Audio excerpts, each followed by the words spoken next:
Hello my dear teachers, welcome to handbook academy. So my dear teachers, రోజువారీ రాగానే మరి ఈరోజు కూడా టాప్ 5 క్వశ్చన్స్ని మీతో ప్రాక్టీస్ చేయిస్తూ మరి దాని ఎక్స్ప్లెనేషన్ కూడా చేయడం జరుగుతుంది. మరి అందులో భాగంగానే first question my dear teachers. చూడండి, ఇక్కడ మనకు ఒక దుకాణదారుడు వస్తువుల ప్రకటన విలను కొన్న విల కన్నా 20% అధికంగా ప్రకటించి దానిపై 10% రుసుమును డిస్కౌంట్ ద్వారా ఇచ్చిన అతనికి వచ్చు లాభ శాతం ఎంత అన్నాడు. సో ఇది ప్రశ్న. జాగ్రత్తగా మళ్ళీ ఒకసారి మీరు చదువుకోండి. దాని యొక్క టైమర్ ఆన్ చేశాను, మీకు టైం తగ్గుతూ వస్తుంది. మీ యొక్క ఆన్సర్ని కామెంట్ బాక్స్లో తెలియజేయండి. సో మై డియర్ టీచర్స్, మీకు గతంలో చెప్పినట్టుగానే మళ్ళీ చెప్తున్నాను, తెలంగాణ మరియు ఆంధ్రప్రదేశ్కి సంబంధించి తెలుగు అకాడమీ పుస్తకాల ఆధారంగా లైన్ టు లైన్ చదువుతూ క్లాసెస్ మన యాప్లో అప్లోడ్ అవ్వడం జరుగుతున్నాయి. సో మన యాప్ యొక్క లింక్ని డిస్క్రిప్షన్లో ఇస్తాను, డౌన్లోడ్ చేసుకోండి. ఒకసారి విజిట్ అవ్వండి, యాప్ని ఒకసారి చూడండి. ఆ తర్వాత మీ యొక్క డిసిజన్ తీసుకోండి my dear teachers. So okay, అయితే మనము కొన్న వెలను ఎల్లప్పుడూ కూడా 100% పరిగణించాలని చెప్పేసి మనం క్లాసెస్లో చెప్తాం. అయితే ఒక వస్తువుని ఉదాహరణకు 100 రూపాయలకు కొన్నాడు అనుకుందామండి. సో 100 రూపాయలకు కొని దానిపైన 20% అధికంగా ప్రకటించాడు.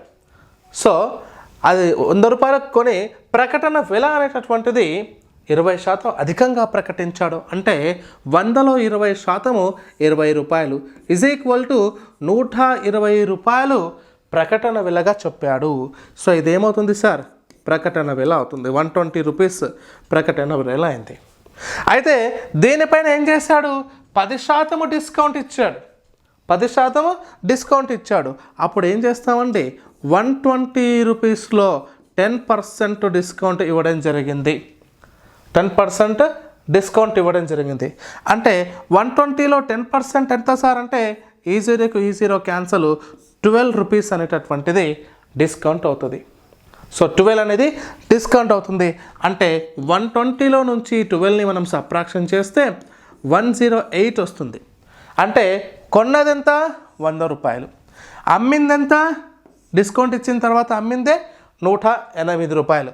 అంటే తనకు వచ్చినటువంటి లాభం ఎంత అండి? 8. అంటే 8% అని అర్థం. So option 4 is right answer my dear teacher. Sir కొంచెం క్లియర్గా మాట్లాడుకునే ప్రయత్నం చేస్తే, సో ఏం లేదమ్మా, సేమ్గా 100 రూపాయలకు ఒక వస్తువుని కొని దాంట్లో 20% అనగా 20 రూపాయలు కలిసిపోతాయండి 100కు. సో 120 రూపాయలకు ప్రకటించాడు ఒక వస్తువు పైన. అంటే ఉదాహరణకు 120 రూపాయలకు ప్రకటించినట్లయితే ఈ 120 రూపాయలు 100%గా మనం భావిస్తే అమ్మినటువంటి విల ఎంత? 10% డిస్కౌంట్ ఇచ్చాడు కాబట్టి 90%. ఏకవస్తు మార్గం ప్రకారం చూస్తే తక్కువ బై ఎక్కువ ఇంటూ 120. చూడండి, ఇక్కడ నుంచి ఈ 0కు ఈ 0 క్యాన్సల్, ఈ 0కు ఈ 0 క్యాన్సల్. సో 12 × 9 108. సో మళ్ళీ మనకు ఎంత ఎక్స్ట్రా అయింది? 100కు 8. That is 8%. ఓకేనా my dear teachers? So next question అమ్మా. ఆ తర్వాతి ప్రశ్న చూసుకున్నట్లయితే 7 వేరు రాశుల మధ్యగతము 15. 7 వేరు రాశుల మధ్యగతము 15. దానిలోని 3 పెద్ద రాశులకు 3 చొప్పున కలిపిన ఆ తర్వాత ఏర్పడే రాశుల మధ్యగతము ఎంత అంటాడు. ఇక్కడ మధ్యగతము అంటే మీడియన్ అని చెప్తాం మై డియర్ టీచర్స్. సో దీనికి పెద్దగా కన్ఫ్యూజ్ అవ్వాల్సిన అవసరం లేదు. సో కాబట్టి టైమర్ని నేను ఇక్కడ తగ్గిస్తున్నాను. జస్ట్ 20 సెకండ్సే మీకు ఇస్తున్నాను. అసలు అవసరం కూడా లేదు 20 సెకండ్ కాన్సెప్ట్ తెలిస్తే. ఒకసారి జాగ్రత్తగా ప్రయత్నం చేయండి. సో లాస్ట్ మీకు 10 సెకండ్స్ ఉన్నాయన్నమాట. రైట్, క్వశ్చన్ చదవండి. 3 and 2 1. So time up my dear teachers. So ఒకసారి చూడండి, ఇక్కడ ఏమి లేదమ్మా. సో మొత్తం నెంబర్స్ ఎన్ని ఉన్నాయి? 7 ఉన్నాయి. 1 2 3 4. ఇక్కడ 5 6 and 7. ఓకే, ఇక్కడ మొత్తం 7 వేరు రాశుల యొక్క మధ్యగతము 15 అంటున్నాడు. సో ఇది మిడిల్లో ఉన్నది కాబట్టి ఇదే 15 అంటున్నాడు. సో మధ్యగతం అంటే ఇది బేసి అంకెలు ఉన్నాయి, మొత్తం కూడా 1 2 3 4 5 బేసి రాశులు ఉన్నాయి, బేసి సంఖ్య గల రాశులు ఉన్నాయి. కాబట్టి మధ్యలో ఉన్నటువంటి 4వ పదమే మనకు మధ్యగతం అవుతుంది. That is the median here. అయితే ఇప్పుడు ఇక్కడ పెద్దగా ఉన్నటువంటి ఈ చివరి మూడింటికి 3 చొప్పున కలుపుతూ వచ్చాడు. అంటే V ప్లస్ అంటే 5th number +3, 6th number +3 and 7th number +3 కలుపుతూ వచ్చాడు. అంతే ఈ 15 కంటే అవి పెద్దగానే ఉంటాయి కదా. ఇంతకుముందు ఉదాహరణకు ఇవి 16 ఉన్నాయి, 17 ఉన్నాయి, 18 ఉన్నాయి అనుకుందాం. అప్పుడు ఏమవుతుంది, ఇది మనకు 19 అవుతుంది, ఇది 20 అవుతుంది, ఇది 21 అవుతుంది. ఎస్, సో మళ్ళీ మధ్యగతం అనేటటువంటి దాంట్లో ఎటువంటి మార్పు ఉండదు, సేమ్ టు సేమ్ వస్తుంది. సో కాబట్టి your option 2 is right answer. 15 మళ్ళీ మధ్యగతం అవుతుందమ్మా. Okay, it is clear. So next my dear teacher, ఈ ప్రశ్నకు సమాధానం చూడండి. ఒక కుక్కర్ వెల 5% వ్యాట్తో కలిపి 2940 రూపాయలు అయినా వ్యాట్ కలవక ముందు దాని ధర ఎంత రూపాయలలో తెలియచేయండి అన్నాడు. ఒకసారి దీని ఆన్సర్ మీరు తెలియపరచండి. సో ఏది మీ యొక్క సమాధానం అనేది. ఓకే, సో ఆప్షన్ 1 వచ్చేసి 2800, 2 వచ్చేసి 2753, 3 వచ్చేసి 2793 అండ్ 4th ఆప్షన్ 2900. ఓకే, ఏది మీ యొక్క సమాధానం అనేది తెలియచేయండి my dear teachers. Okay,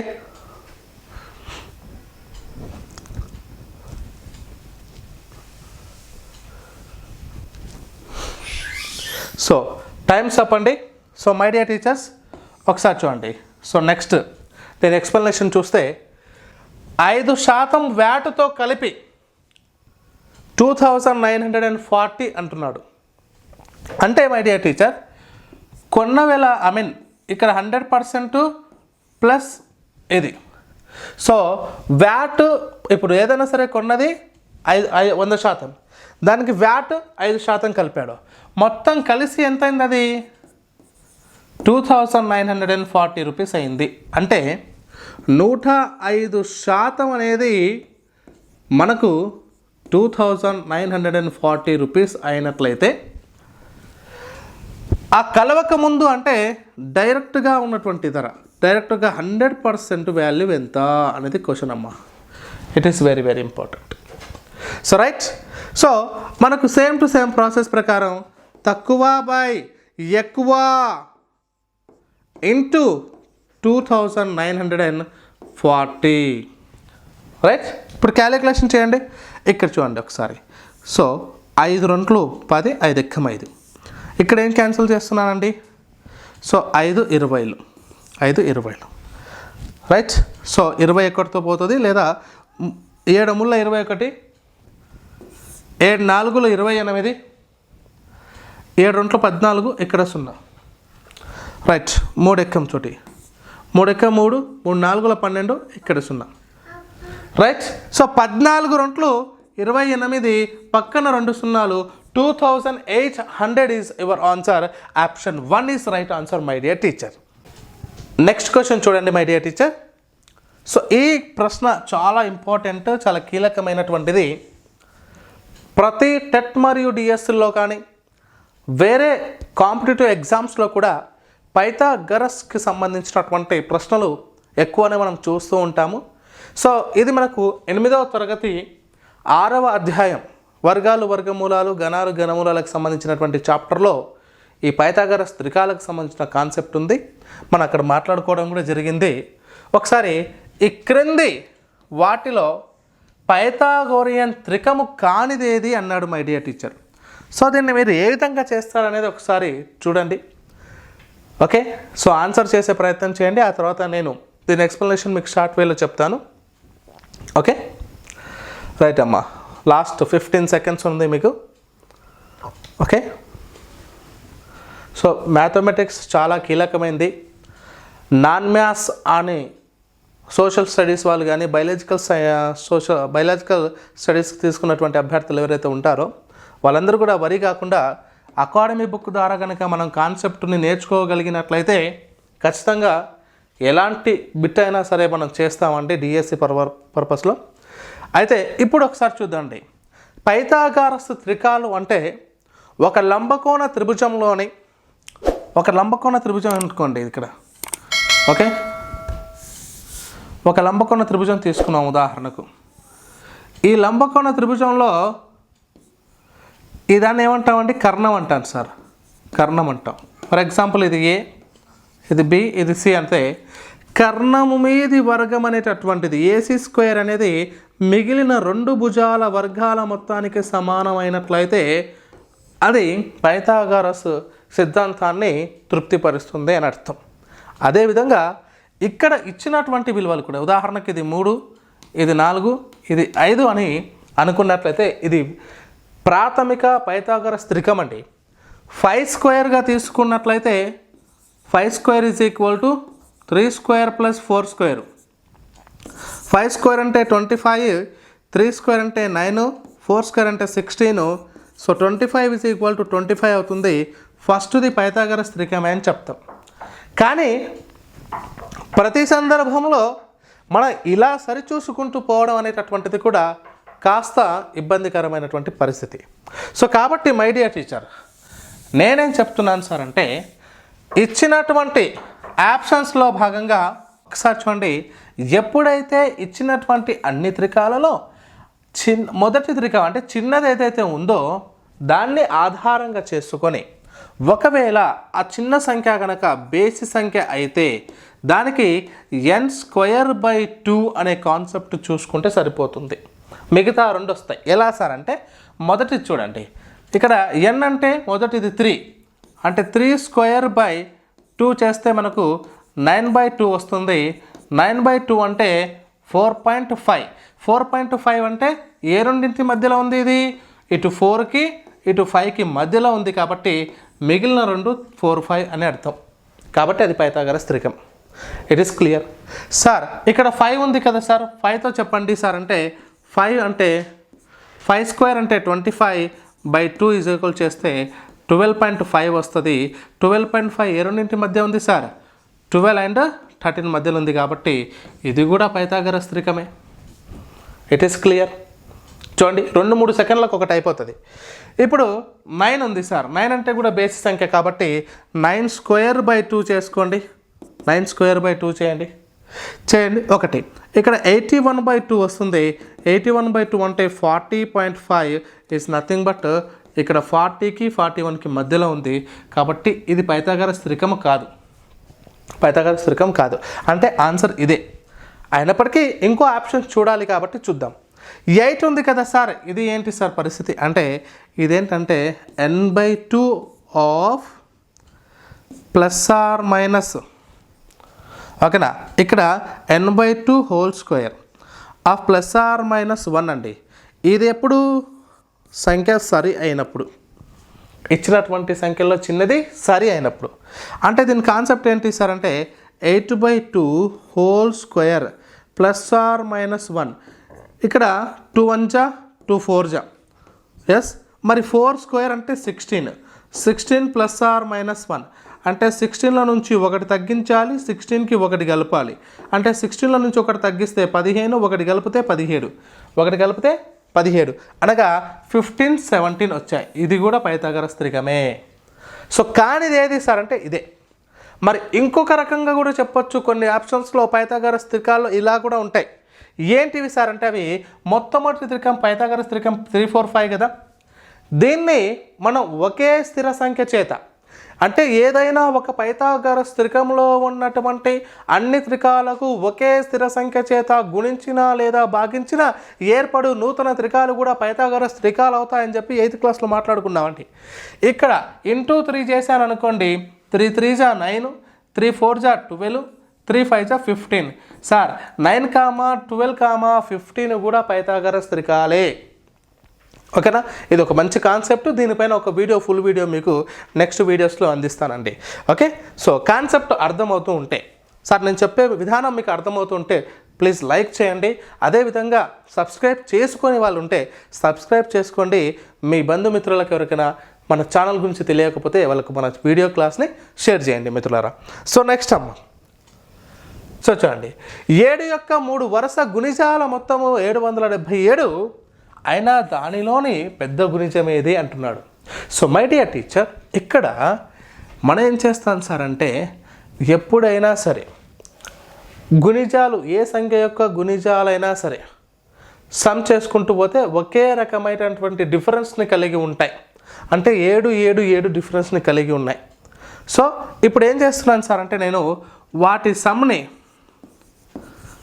by numbers తోటి డివైడ్ చేస్తున్నా.